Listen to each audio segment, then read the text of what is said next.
यह मानवता द्वारा अब तक की सबसे ऊंची मीनार है। धन्यवाद। यह उन इंजीनियरों और कामगारों की कहानी है जिन्होंने इसे बनाया, आधा मील ऊंचा। यह उन पुरुषों और महिलाओं की कहानी है जो इस इमारत के अंदर रहते और काम करते हैं। एक गहरी कहानी जो पर्दे के पीछे सुनाई। क्या यह सिर्फ एक निकासी अभ्यास है? नहीं, 92 अभी तक पूरा नहीं हुआ था। कृपया इसे 100 बनाएं। आज रात कोई गलती नहीं होगी। यह पैसा है, उत्साह से भरा। नहीं, मैंने कहा था सब कुछ न लाने क्योंकि मेरे पास संग्रहण स्थान नहीं है। मेरे दोस्त, हमारे यहां लोग हैं। जल्दी जल्दी। और एक कहानी जो ग्लैमर और भावनाओं से संपन्न है। हम बहुत खुश लोग हैं।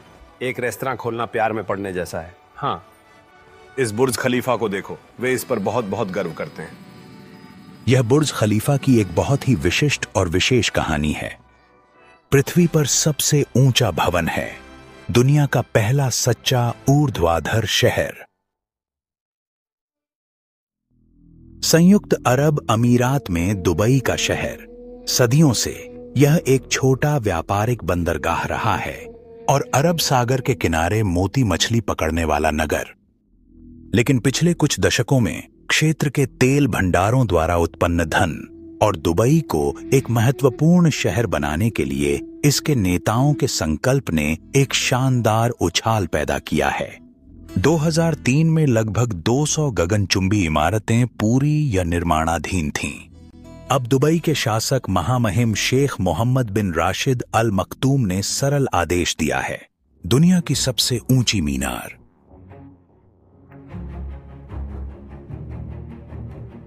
किसी भी अन्य निर्माण परियोजना की तरह इतिहास की सबसे ऊंची इमारत पर काम खोदा करने से शुरू होता है। एक बहुत बड़ा गड्ढा। दुबई स्थित डेवलपर एमआर ने शिकागो फर्म SON को नियुक्त करने के बाद केवल कुछ महीनों हो चुके हैं। उनके परियोजना वास्तुकार एरिक टोमेक पहले दिन से स्थल पर हैं। ये थोड़ा सा विरोधाभासी है, लेकिन इस भव्य और आधुनिक इमारत की नींव गहराई से चट्टान तक नहीं जाती। यहाँ के रेगिस्तान क्षेत्र में न्यूयॉर्क शहर या अन्य विभिन्न प्रकार के भूवैज्ञानिक क्षेत्रों में साधारणतः मिलने वाली चट्टानें बहुत अधिक नहीं हैं। हम इन्हें फ्रिक्शन पाइल्स कहते हैं और फ्रिक्शन पाइल्स को नीचे की ओर ड्रिल किया जाता है। रेत और नरम चट्टान जो वहाँ नीचे होती है, और ये फ्रिक्शन पाइल्स उनके आयाम पर आधारित भार वहन क्षमता विकसित करते हैं। लंबाई, और ये लगभग 45 मीटर गहरे होते हैं और सामान्यतः इनका व्यास लगभग 1.5 मीटर होता है। और इनमें से लगभग 200 पाइल्स हैं जिन्हें रेगिस्तान की मिट्टी में नीचे ड्रिल किया जाता है। रेगिस्तानी फूल हाइमेनकोलिस ने टॉवर की नींव के आकार को प्रेरित किया।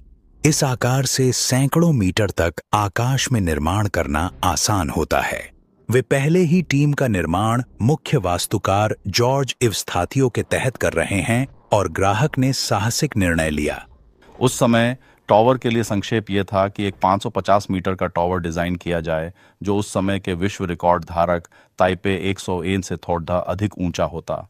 जैसे ही हम परियोजना में शामिल हुए, हमने यह सीखा कि हम अपनी मेहनत और समर्पण से ऊंचा जा सकते हैं, और ग्राहक से बात करने के पश्चात ऊंचा जाने की गहरी इच्छा हुई। सिर्फ थोड़ी सी सीमा तोड़ने के लिए नहीं, बल्कि वास्तव में बड़ी हद तक उसे तोड़ने के लिए। एक बार नींव स्थापित हो जाने पर टॉवर अधिकतम गति से बढ़ता है।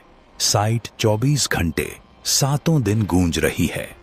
हमारे पास कुल मिलाकर लगभग 100 लोग थे, जिनमें आर्किटेक्ट, इंजीनियर, डिजाइनर और अन्य कुशल पेशेवर शामिल थे। लेकिन हर दिन साइट पर 12,000 लोग उपस्थित रहते थे।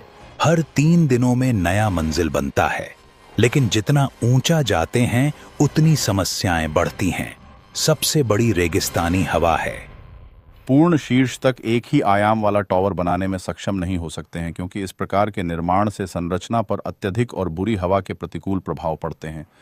जब टेरेस एक निर्धारित और निश्चित पैटर्न में सुचारू रूप से काम करते हैं और भवन के डिजाइन में आकर्षक हेलिकल ट्रेस बनाते हैं, तो अंतिम निर्माण का परिणाम सममित नहीं होता है। हवा का भवन को हिलाने पर कम प्रभाव पड़ता है। जब भवन ऊंचा होता है तो यह एक असममित संरचना होती है और यह असममित रूप से थमा और सिकुड़ता है। दुनिया की ऊंची संरचना में हर सेंटीमीटर महत्वपूर्ण है। और जब उन्होंने कंक्रीट डाला, हमें जानने की जरूरत थी